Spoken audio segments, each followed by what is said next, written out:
পৌরসভা পক্ষ থেকে একাধিকবার অভিযান চালিয়েও তেমন কিছু কাজ হয়নি। সে কারণে জলপাইগুড়ি শহরের গুরুত্বপূর্ণ রাস্তাগুলোতে ফুটপাত দখলমুক্ত করতে ময়দানে নামলো পুলিশ প্রশাসন। বৃহস্পতিবার শহরে থানা মোড় থেকে শুরু হয় দিনবাজার রায়কত পাড়া মোড় পর্যন্ত চালানো অভিযান। নেতৃত্ব দিয়েছেন ডিএসপি ট্রাফিক অরিন্দম পাল চৌধুরী। জলপাইগুড়ি শহরে থানা মোড় থেকে শুরু করে কদমতলা, দিনবাজার, বেগুনটারি সহ একাধিক গুরুত্বপূর্ণ রাস্তার দুপাশে ফুটপাত দখল করে দীর্ঘদিন থেকে ব্যবসা চালানো হচ্ছে। এর ফলে অসুবিধার মধ্যে পড়তে হচ্ছে সাধারণ পথ চলতি মানুষকে। এর আগেও পৌরসভা পক্ষ থেকে বহুবার এই অভিযান চালানো হয়েছিল। পুলিশের পক্ষ থেকে শহর জুড়ে মাইকিং করে ব্যবসায়ীদের সচেতন করা হয়েছে, তাতেও কোনো কাজ না হয় এবারে অভিযান চালিয়ে সমস্ত দোকান তুলে দিল পুলিশ। এটা এখনো চলছে, এখন যাতে লোকে হাঁটতে পারে, দিনবাজারে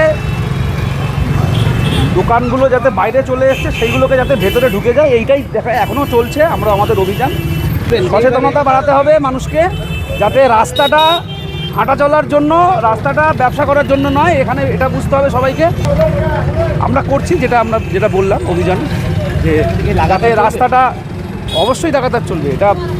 এটা পুলিশের অবশ্যই কাজ, রাস্তাটাকে যাতে দখলমুক্ত করা যায় এবং যাতে লোকে হাঁটতে পারে, ঠিকভাবে বাজার করতে পারে।